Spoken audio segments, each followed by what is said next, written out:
I met Paul on the train. I hadn't expected to strike up a conversation with anyone that day. I was tired from work, and the thought of sitting quietly, staring out of the window, was all I wanted. But fate, it seemed, had other plans. Paul had been standing across from me in the crowded train car. Tall, with dark hair and an easy smile, he had the kind of charm that made you feel like you'd known him for years. When the shelves above us rattled and a suitcase nearly fell, he had jumped up, caught it, and pushed it back into place. "That was close," he had said, smiling down at me. I laughed, nodding. "Thank you. I didn't even see it coming." From that moment, the conversation flowed naturally. He was funny, intelligent, and had this way of making everything seem light, even when he was talking about the heavy stuff, his job, the long hours, the pressures of life. By the time the train reached my stop, we had exchanged phone numbers. It felt like the beginning of something, though I didn't yet know what. We began texting every day, long, detailed messages about our lives, our interests, our dreams. It wasn't long before we met up again, first for coffee, then for dinner, and soon we were spending nearly every weekend together. There was something easy about Paul. He made me feel seen, appreciated, and I started to fall for him fast. But there was always something off. At first, I didn't notice it. He seemed perfect, almost too perfect. Paul was attentive, affectionate, and always knew the right things to say. He never missed a birthday or an important event, and he made sure I knew he cared. But there were small things that, in hindsight, should have been red flags. He was never available on weekdays after 6 p.m. He claimed it was because of his high-pressure job and late work hours, but something about his tone didn't sit right with me. He would often leave early in the morning after spending the night, saying he had an urgent meeting or family obligations he needed to attend to. Still, I pushed the doubts aside. After all, he treated me well, and wasn't that what mattered? But the nagging feeling in my gut wouldn't go away. I would bring up the idea of moving our relationship forward, making it official, even talking about marriage, and every time he would dodge the conversation. He'd smile, nod, but somehow he always managed to steer the topic in another direction. I told myself he just wasn't ready. We hadn't been together that long, and maybe he needed more time. But part of me couldn't shake the feeling that he was hiding something. The day everything changed started like any other. I was at home, scrolling through my phone, when I received a call from an unknown number. Usually I let these go to voicemail, but something made me pick up this time. "Hello." I answered. There was a pause on the other end, and then a woman's voice, calm, but with an edge. "Hi, is this Sarah?" I frowned, confused. "Yes, who's this?" "My name's Emma," the voice said. "I'm calling because, well, I think you should know something. I think we're both involved with the same man." I felt my heart drop into my stomach. "What are you talking about?" I asked, my voice tight. "Paul," she said simply. "He's been seeing me for months, and I'm guessing he didn't tell you about his other life, did he?" I was too stunned to respond at first. This had to be a joke. Paul wasn't seeing anyone else. He couldn't be. But there was something about the way this woman spoke, the quiet certainty in her voice, that made me pause. "I don't believe you," I said, my voice shaking. "How do you even know about me?"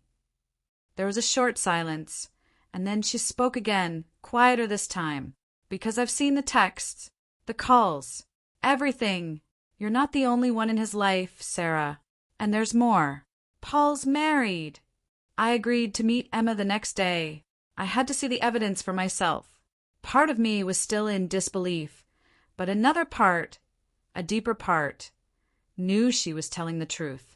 We met at a small cafe on the edge of town. Emma was already seated when I arrived. She was younger than I expected, maybe mid-20s, with long blonde hair and an intense gaze. She didn't look angry or bitter, just tired. "Sarah," she said, standing to greet me. "Thank you for meeting me." I nodded stiffly, sitting down across from her. My heart was racing, and I couldn't shake the feeling of dread settling over me. "Okay," I said, my voice barely above a whisper. "Show me." She didn't hesitate. Emma pulled out her phone and started scrolling through messages, pictures, call logs. There it was, Paul's name, the same messages he had sent me, the same sweet words, the same promises. My stomach churned as I saw photos of the two of them together. Dates, nights out, even trips I had never known about. I couldn't believe it at first, either, Emma said softly. But then I found out about his wife. I stared at her, my mind reeling. His wife. Emma nodded. He's been married for years. I didn't believe it until I saw the photos. He has a family, a real one, in a different city. I found out by accident when I saw his social media. He's not even hiding it that well. His wife posts about their life. And Paul, he just moves between all of us like it's normal. I felt sick. The man I had fallen in love with, the man I had been planning a future with, wasn't just cheating on me. He was living a double life. What do we do now? I asked, my voice shaking with a mix of rage and disbelief. We tell his wife, Emma said, her eyes hardening. We make him pay. Emma and I spent hours that day piecing together a plan. It wasn't just about confronting Paul. It was about making him understand the full weight of his actions. We weren't going to let him get away with living a lie, stringing along multiple women and hurting everyone involved. This wasn't just revenge for ourselves. This was about the truth, and about making sure Paul couldn't do this to anyone else. Emma had done her research. She knew Paul's wife's name, Jessica. She even had her contact information. Jessica lived in a quiet suburban neighborhood about an hour outside the city with their 2 young children. As we pored over photos of their seemingly perfect life, I felt a mix of rage and pity. Jessica didn't deserve this. No one did. Our plan was simple. We would both meet with Jessica. We'd show her the evidence. Texts, photos, everything. She had the right to know the truth about the man she had married. After that, we would confront Paul together. Make him face the consequences of what he had done. But there was something else stirring beneath the surface, something darker. As Emma and I worked out the details, I began to feel a strange kinship with her. We had both been betrayed by the same man, and now we were united by a shared purpose, a shared goal, to make Paul pay. The day we met Jessica was one I'll never forget. Emma and I arrived at her house in the early afternoon. It was a typical suburban home, neatly kept with flowers in the garden and toys scattered across the front yard. It looked so normal, so peaceful. It made me feel even worse about what we were about to do. Jessica answered the door, a warm smile on her face. She looked younger than I expected, with soft brown hair and kind eyes. She was holding a baby in her arms, and a young boy peeked out from behind her legs. "Hi, can I help you?" she asked, her voice gentle. For a moment, I almost lost my nerve. How could I shatter this woman's world? But then I remembered the pain, the lies, the betrayal. Paul had done this, not us. "Hi, Jessica," Emma said softly. "We need to talk to you. It's about Paul." We sat down in her living room, Jessica looking more and more confused as we began to explain. We started with the simplest version of the truth, that both Emma and I had been involved with Paul, that he had been seeing us behind her back, and that he had been lying to all of us. At first, she didn't believe us. She stared at us, her face pale, and her eyes wide with disbelief. But as we showed her the messages, the photos, the evidence, her expression changed. She went from shock to horror, and then, finally, to rage. "How could he do this to us?" she whispered, tears filling her eyes. "To our family." Emma reached out, placing a hand on Jessica's arm. "He's been doing this for years. We didn't know about you, and I'm so sorry you have to go through this, but we couldn't let him get away with it." Jessica wiped away her tears, her jaw clenched in anger. "No, he's not getting away with it. I want in on whatever you're planning." The 3 of us devised a plan. We decided that the confrontation would happen in a public place, somewhere neutral. Paul had been away on a supposed business trip, but we knew exactly where he'd be the moment he returned to the city, at a small restaurant he frequented. We arranged to meet him there, one by one, and catch him off guard. The day of the confrontation was nerve-wracking. My heart raced with anticipation and dread. Jessica, Emma, and I were all there, each with our evidence ready. Paul had no idea what was coming. He arrived, smiling as he entered the restaurant, not yet noticing the three of us sitting at separate tables, each watching him with barely concealed fury. As he sat down and ordered, Emma approached first. "Paul," she said, standing in front of him. He looked up, surprised but smiling. "Emma, what are you doing here?" "I could ask you the same thing," she said, pulling out her phone and laying it on the table, the screen flashing with photos of their time together. His face paled.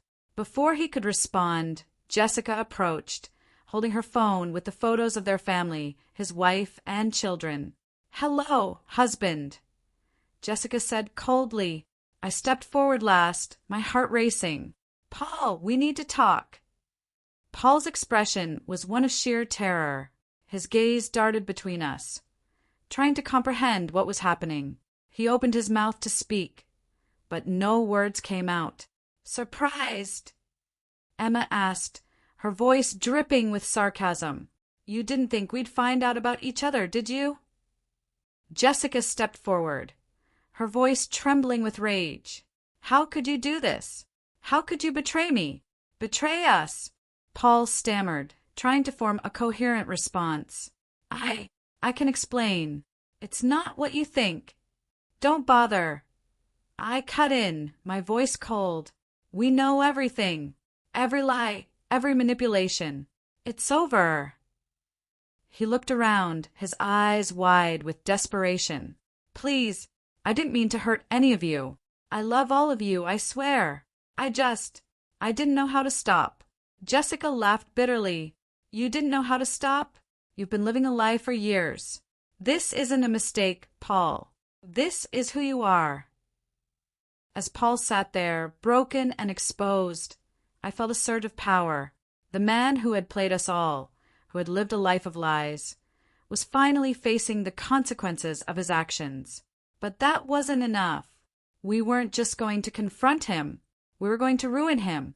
In the weeks that followed, we made sure everyone in Paul's life knew the truth. His colleagues, his friends, even his family. Jessica filed for divorce, and Emma and I cut him out of our lives completely. He lost everything, his family, his reputation, and the life he had built on lies. But that wasn't the final twist.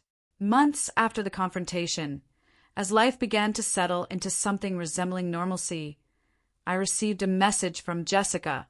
It was short, but it made my blood run cold. "I know this isn't over." I stared at the message, confused. I hadn't spoken to Jessica in weeks. Not since we had gone our separate ways. What could she mean? And then it hit me. The revenge wasn't just about Paul. It was about us. About what we had all become in the process. We had torn his life apart. But at what cost? We had become as manipulative and calculating as Paul had been, each of us driven by a need for revenge that had consumed us. I realized, with a sinking feeling, that we hadn't just destroyed Paul. We had destroyed ourselves. It had been a long, winding road since the day we confronted Paul, but time has a way of healing, or so they say. For months, Emma, Jessica, and I had distanced ourselves from the past. We'd gone through a storm of emotions, anger, grief, and relief. But eventually, we found peace in our new lives. Paul was gone, his life in ruins. Jessica had finalized her divorce. Emma had moved to a new city, and I had thrown myself into my career, hoping that hard work would fill the void. But something unexpected happened as we went our separate ways. We became friends. Through all the chaos, the lies, and the betrayal, the three of us had found a strange kind of bond, a shared experience that no one else could fully understand. We started meeting up for coffee, then dinners, and soon enough, we were each other's best support system. We had leaned on each other during the worst times, and now we were learning how to rebuild our lives together. Each of us was determined to find happiness, to start fresh, and to prove to ourselves that we could still have the love and the life we deserved. And before long, we found exactly that. It happened gradually. First, Emma met Liam, a charming architect who lived in her new city. He was kind, grounded, and treated her like a queen. Everything Paul had never been. Emma was cautious at first, still scarred from the lies and deceit of her past. But over time, Liam proved himself to be the real deal. Jessica, too, found someone new. After her divorce, she swore off relationships, saying she would never trust another man again. But then she met Daniel, a single dad with 2 kids who lived next door to her. They connected over their shared experiences as parents, and slowly but surely, Daniel helped her rebuild her faith in love. And me? Well, my path to love was the slowest of all. I focused on my career for so long that I almost forgot what it felt like to be in a relationship. But then I met Ethan. He was a client at the firm where I worked. Professional, intelligent, and respectful in every way. He never pressured me, never pushed too hard. He let me set the pace, and before I knew it, I was falling for him. For the first time in years, I felt safe. I felt loved in a way that wasn't conditional, in a way that wasn't based on lies. Ethan saw me for who I was, and he accepted every part of me, the good, the bad, and the broken pieces I was still trying to put back together. As fate would have it, our lives began to change in the best ways possible. Emma and Liam were the first to get engaged. It happened during a weekend getaway to a quaint little vineyard, and she called me and Jessica that night, crying with happiness as she showed off her ring over video chat. Next, Jessica and Daniel followed. Their engagement was a quiet, intimate affair, with Daniel proposing during a family picnic with their kids. It wasn't flashy or over the top. It was exactly what Jessica needed, a simple promise of love and commitment. Finally, Ethan and I made it official. He proposed during a trip to the mountains, under the stars, with just the 2 of us. It was perfect. I never thought I'd get to this point again, that I'd find someone I could trust enough to build a future with. But with Ethan, it all felt so natural, so right. In the span of a year, we had gone from broken, betrayed women to fiancés, planning weddings with the men who loved us for who we were. And then, the big day came, Emma's wedding. It was a beautiful summer afternoon when Emma walked down the aisle. Jessica and I stood beside her as bridesmaids, dressed in elegant, flowing gowns that made us look like something out of a fairy tale. We had never felt so radiant, so confident. We had come a long way from the broken women who had once confronted Paul in that dingy little restaurant. As Emma exchanged vows with Liam, I felt tears well up in my eyes. This wasn't just Emma's happy ending, it was our happy ending. The 3 of us had weathered the storm together, and now we were stronger than ever. Jessica stood beside me, smiling through her own tears, and I reached over to squeeze her hand. In that moment, I realized just how far we had come. We had all found love again, and this time it was real. After the ceremony, we laughed, danced, and celebrated until the sun went down. We were surrounded by the people who loved us, our new partners, our friends, and our family. But as the night wore on, something strange happened. It started with a phone call. We were in the middle of the reception, the music loud, the laughter filling the room, when Jessica's phone buzzed. She frowned, glancing down at the screen. "It's a private number," she said, confused. "I'll ignore it." She put her phone back in her purse, but not even a minute later it buzzed again. "Same private number." She sighed and stepped away from the table to answer it, leaving me and Emma to continue the festivities. When Jessica returned a few minutes later, she looked pale, shaken. "What's wrong?"